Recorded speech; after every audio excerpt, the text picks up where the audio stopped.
As an external auditor of public companies, nothing gets under my mustache quite like financial reporting fraud. You know, when someone changes a company's numbers to hide something, like big losses. So, why do good folks do bad things? What makes an honest Joe become a fraudster? Well, certain conditions usually are in play. We call it the fraud triangle. First is pressure. Say you think you need to meet sales or earnings goals. You may be tempted to make a few changes to the numbers to meet those goals, or hide the bad news.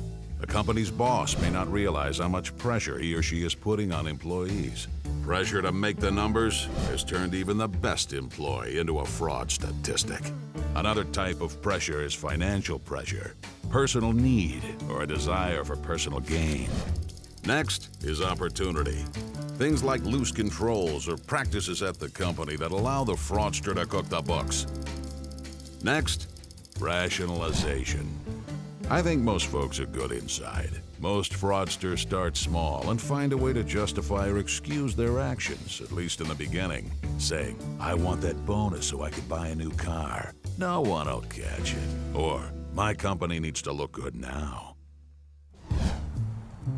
Good news, there are ways to lower the risk of financial reporting fraud.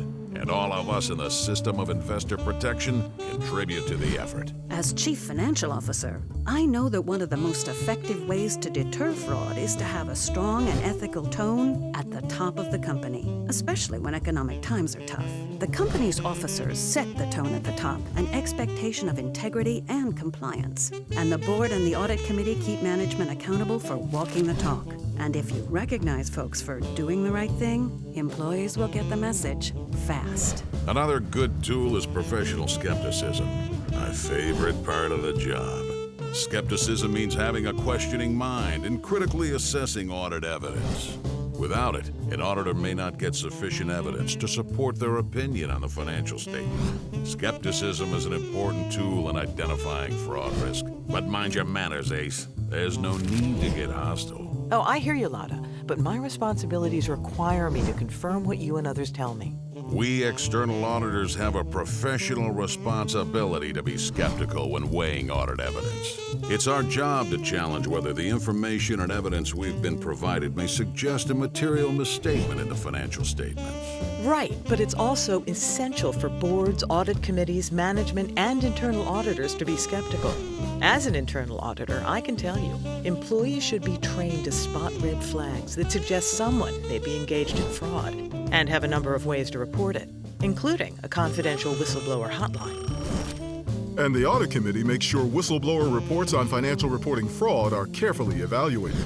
Moreover, we're responsible for overseeing the company's whole financial reporting process, including whether the company has effective controls or safeguards to deter and detect fraud. When external auditors plan the audit, we have to assess the risk that a company's financial statements may contain a material misstatement due to error or fraud, and perform our audit work accordingly. And if I see any red flags during the audit, rest assured I'll follow it. Internal auditors help by assessing the company's fraud risk management and testing controls to see if they work as intended.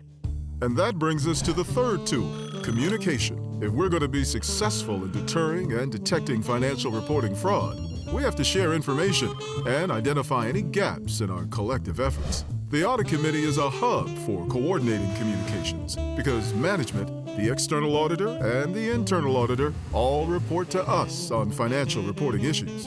Audit committees often meet in executive sessions with the internal and external auditors to make sure they're getting our candid opinions about the company's reporting practice.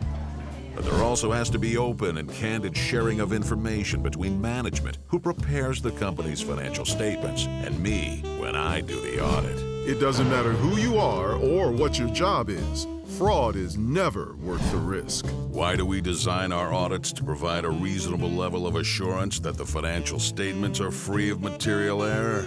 Because we want investors to have confidence in the integrity of financial reporting. We're all part of the system of investor protection.